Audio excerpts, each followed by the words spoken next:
He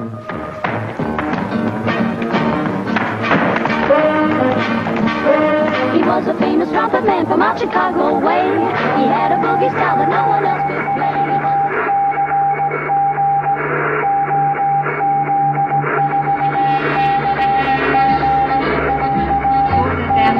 Nous disons 2 fois Athalie est resté en extase. J'aime les chats siamois. Clémentine peut se curer les dents. Grand-mère mange nos bonbons. Il est temps de cueillir les tomates. Il n'y a plus de tabac dans la tabatière. Bon, la radio, comme j'avais dit, son espérance de vie était de 6 semaines au début. Et c'était le plus dangereux et le plus stressant des 3. Parce qu'il avait consigne de ne jamais transmettre plus qu'un quart d'heure, parce qu'après 20 minutes, les Allemands avaient un système de détection très sophistiqué et ils pouvaient détecter d'où venait une transmission, n'importe où en France, même dans une rue et jusqu'à une maison. Alors, et aussi de ne jamais transmettre plus que 2 fois du même endroit. Alors il était toujours en train de courir, chercher ce qu'on appelait un safe house, une maison sûre d'où il pouvait transmettre. Et c'était dangereux, parce que si les personnes acceptaient et il était surpris pendant une transmission, c'était pas simplement lui qui était arrêté et torturé, envoyé en camp de concentration, c'était toute la famille. Alors, et puis parfois les personnes acceptaient de l'héberger et le dénonçaient. Alors c'était terrible, c'était très très stressant, très dangereuse. Et jusqu'en 1941, les femmes, le troisième c'était le courrier, mais jusqu'en 1941, les femmes n'avaient pas le droit d'être recrutées ni suivre l'entraînement d'agents secrets. Mais après, les autorités se sont rendues compte qu'une femme courrier était beaucoup plus utile qu'un homme, parce qu'un jeune homme qui circulait dans la rue risquait d'être pris dans un rafle et envoyé en Allemagne. Et surtout un jeune homme qui portait une valise, parce que les radios pesaient à peu près 20 livres et ils étaient enserrés dans une petite valise de week-end. Alors, quand les femmes courriers sont arrivées, c'était elles qui transportaient toujours la radio. Elles le mettaient dans un panier, elles le couvraient de carottes, poireaux, pommes de terre. Et personne ne l'arrêtait, c'était une femme qui rentrait de son marché. Mais il y avait une histoire assez drôle d'une jeune courrier qui devait transporter la radio assez loin. Alors elle l'avait attachée derrière sa bicyclette. Et elle était arrêtée à un passage à niveau. Et pendant qu'elle attendait, une voiture pleine de Gestapo s'est arrêtée à côté d'elle. Un officier a baissé la vitre et il a dit « Qu'est-ce que vous avez dans cette valise ?» Alors elle savait que si elle avait donné l'impression d'avoir peur, de trébucher, elle était perdue. Alors elle a donné un beau sourire. Elle était d'habitude très jolie, ces courriers.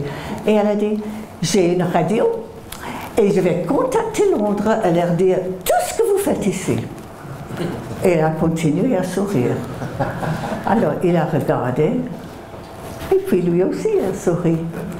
Il a dit, mais vous êtes beaucoup trop jolie pour risquer votre tête pour une telle bêtise. Il a salué, il est parti. Comme elle avait dit après, il aurait pu me forcer à ouvrir la valise. J'aurais sans doute été fusillée. Mais au moins, j'aurais été fusillée en disant la vérité. Et puis, chaque radio, avant de partir, avait ce qu'on appelait un sked. Et c'était un moment dans la journée où il devait contacter Londres. Pas pour demander des nouvelles de grand-mère ou l'oncle Tartampion, mais pour donner des renseignements sur les positions ennemies ou les sabotages qui avaient été effectués ou qui allaient être effectués. Et l'heure était personnelle, ça pourrait être midi, minuit, 6h moins quart, 3h30, 10h10. Si un jour il ne nous contactait pas, on disait oh, il n'a peut-être pas trouvé une maison sûre ou il soupçonne que le Gestapo le guette et il attend. Et on attendait le lendemain. Mais si après 5 ou 6 jours, on n'avait toujours pas de nouvelles, on savait qu'on n'en aura pas. Il était soit mort ou en captivité. Et qu'il y avait de fortes chances qu'il ne reviendra pas. Et beaucoup ne sont pas revenus. Les Français les appelaient les hommes de l'ombre. Nous les appelions Box Boys, d'après notre patron. Ils étaient jeunes, entre 20 et 35 ans. Il y en avait quelques-uns qui approchaient la quarantaine, même 2 ou 3 qui avaient dépassé la quarantaine, mais c'était rare. C'était d'habitude entre 20 et 35 ans. Ils étaient courageux, motivés, parfois idéalistes, et la plupart étaient très beaux. Ils étaient recrutés dans toutes les armes des pays occupés qui s'étaient réfugiés en Angleterre, et ils étaient tous volontaires. Et il n'y avait pas de bénéfice ni d'avantage à appartenir à SOE. Ils recevaient le même solde que ceux de leur grade qui classaient des papiers dans un ministère ou qui répondaient au téléphone. Ils étaient vraiment le crème, l'élite de chaque pays qu'ils représentaient. Ils savaient, on le prévenait dès le début, qu'ils avaient 50% de chances de revenir. Ils savaient aussi qu'une fois qu'ils arrivaient, c'était comme si un rideau de fer était tombé sur eux et l'Angleterre. Ils ne pouvaient ni envoyer ni recevoir des messages personnels. Tout ce que les familles, s'il y avait une famille en Angleterre, recevaient, c'était une carte officielle, une fois par mois. Nous avons des nouvelles de votre mari, votre fils, votre fille. Ils sont en bonne santé, c'est tout. Mais les agents ne recevaient même pas ça. Ils arrivaient en civil, alors s'ils étaient arrêtés, ils ne pouvaient pas réclamer le statut de prisonnier de guerre. Ils étaient considérés comme des espions et le sort d'un espion leur était réservé. C'était comme s'ils devenaient une autre personne. Ils avaient une couverture et on les gavait, vraiment on les gavait, jour et nuit, avec cette couverture, avec le faux nom, la fausse profession, le faux lieu de naissance, les faux parents. Tout était faux. Et jusqu'au point où ils étaient tirés du lit à 3 heures du matin, ce qui arrivait souvent, et jetés dans une pièce noire avec des lumières dans ses yeux et une table de soi-disant Gestapo qui hurlait des questions de tous les côtés. Il était obligé de garder son calme et de répondre de sa nouvelle identité. Il savait aussi que s'ils étaient arrêtés, Londres ne pouvait pas faire grand-chose pour eux. Et avant de partir, chaque agent recevait ce qu'on appelait un L-tablet. C'était une pilule. Et il le cachait quelque part. Les hommes demandaient parfois que ça soit cousu derrière un revers ou à l'intérieur du... Une de mes amies a caché la sienne dans un bâton de rouge à lèvres. C'était original. Et c'était de la cyanure. Et on les conseillait de le prendre s'ils étaient arrêtés parce qu'ils seraient morts dans les 2 minutes. Mais s'ils ne le prenaient pas, ils avaient consigne et l'ordre de ne pas parler pendant 48 heures pour donner aux membres de leur groupe le temps de disperser et avec un peu d'espoir de s'évader. Pas facile. Quand il y a des courants électriques qui courent dans votre corps, vous avez le traitement du bain, où quelqu'un est en train de retirer vos ongles de pied ou de la main, une par une, ou que vous êtes attaché au plafond par les chevilles ou les poignets et battu jusqu'au point de perdre conscience. je crois, un des hommes les plus torturés de la SOE, Yo Thomas, a dit, quand il est revenu, les 5 premières minutes de torture sont les pires. Après, si on peut tenir 15 minutes, d'habitude ça va. Et après 3 jours, le corps s'habitue. Je ne sais pas si tout le monde serait d'accord avec lui. D'autres disaient qu'il répétait des versets de la Bible, des poèmes qu'ils avaient appris à l'école, des lignes favorites d'un livre, ou qu'il a compté jusqu'à 100, et puis 1000, et jusqu'à 1 million, à répétition, pour essayer de se concentrer sur ce qui se passait sur leur corps.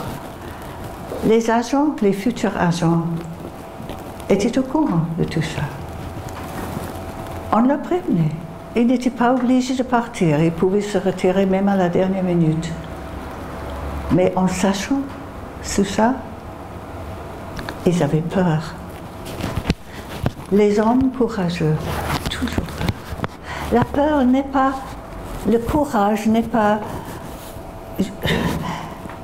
une absence de peur, c'est la volonté, la possibilité de faire face à son peur, à ce qui lui fait peur.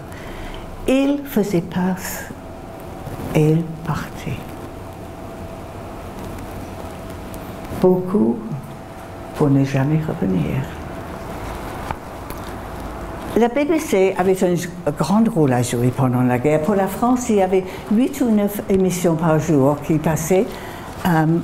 Et l'émission la plus importante, c'était à 7 heures du soir. On entendait Big Ben et puis B pour victoire. Ici, Londres. Les Français parlent aux Français. Voici les nouvelles. Et on donnait les nouvelles.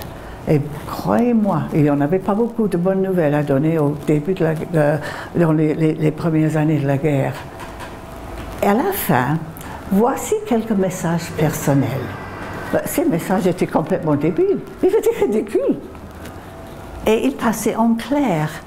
Alors ils étaient tellement bêtes que les Allemands étaient persuadés qu'il s'agissait d'un code très sophistiqué. Et il paraît qu'ils avaient passé des heures à essayer de les coder, mais ils ne sont jamais arrivés.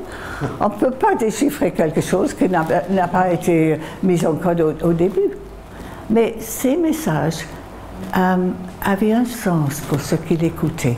C'était envoyé par la radio, par l'organisateur, par la radio, et c'était une demande de ravitaillement, d'argent, d'armes, de nourriture, de vêtements, de bottes de combat ou d'argent. Alors quand la cargaison était prête, on renvoyait le message. Alors l'organisateur écoutait tout. Quand il entendait le message, il savait que ce n'était pas très loin, que allait venir.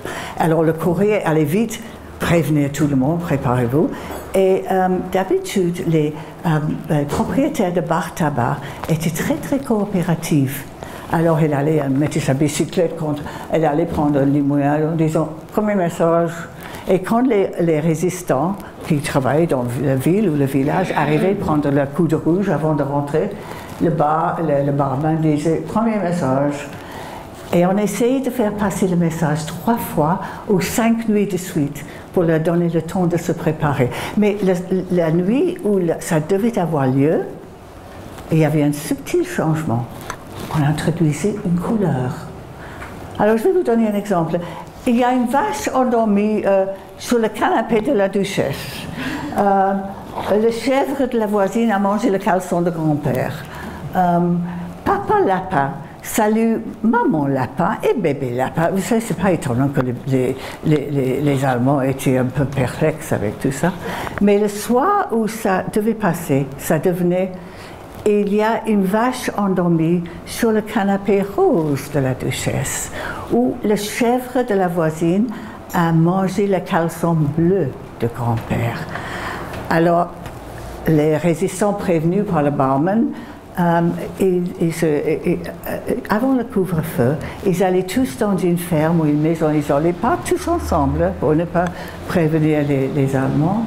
Et après le couvre-feu, ils allaient à l'endroit où les parachutages devaient avoir lieu, qui avait été décidé d'avant, bien sûr. en emportant des bicyclettes, des charrettes, des camions, tout ce qu'ils pouvaient pour transporter ce qui allait être parachuté. Et puis ils se cachaient dans des bois et ils attendaient. D'habitude, l'avion arrivait vers 1h du matin, suivant la distance et la saison. Parce que les pilotes volaient sans lumière. Ils naviguaient par la lumière de la Lune et suivant les rivières ou les tours ou les villages. Et c'était rare qu'ils rataient leur cible. Alors, parfois, ils attendaient toute la nuit ou jusqu'à l'eau en vain, parce que l'avion avait été abattu en route. Dès qu'il traversait la Manche, il était sujet à le tir allemand et aussi aux Messerschmitt qui étaient envoyés pour le descendre. Nous avions deux escadrilles à notre disposition. Ils étaient sous le secret d'État, c'était les pilotes les plus expérimentés. Ils devaient avoir au moins 250 heures de vol de nuit derrière eux avant même d'être considérés. Et ils étaient tous très jeunes, entre 19 et 23 ans. Alors, il y en avait un qui avait 27 ans, mais les autres l'appelaient oncle à cause de son grand âge. Et ces dispositifs, ils habitaient à part sur les deux aéroports cachés qui n'étaient pas connus au public, d'où nous opérions. Et ils étaient effectifs de 100. Et pendant la guerre, cet effectif a été annihilé 3 fois. Alors, au moins 600 pilotes et l'équipage avaient perdu leur vie en faisant ces opérations. Mais si l'avion arrivait, une fois qu'ils entendaient le bruit, l'organisateur sortait avec une lampe de poche et en morse, il faisait une lettre de l'alphabet. Et cet alphabet changeait toutes les nuits et c'était connu simplement au pilote et à l'organisateur. Alors si par exemple c'était X ce soir-là, et l'organisateur a mis Z ou R, le pilote n'hésitait pas, il partait, parce que ça pourrait être un piège. Si c'était le bon lettre, le pilote répondait, et il faisait demi-tour, les deux résistants sortaient avec des lampes de poche, et ils faisaient signe.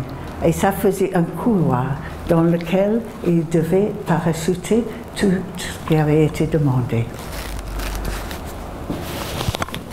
Parfois, il y avait un avion plus petit qui était un petit Lysander qui avait simplement un pilote et un sergent.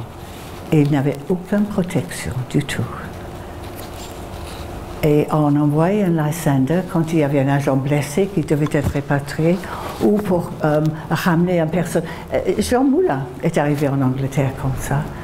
Mais ça, c'était beaucoup plus compliqué parce qu'il fallait quand même avoir un grand terrain sans trop de trous et sur la hauteur si possible. Alors quand ils entendaient le bruit de l'avion, le signal donné, 4 résistants allumaient des feux de bois, 4 feux de bois, qui avaient été préparés d'avance. Le pilote faisait demi-tour, il descendait presque comme ça, verticalement. Il coulait entre les feux de bois. Après, c'était remplacé par des lampes, mais au début, c'était feux de bois.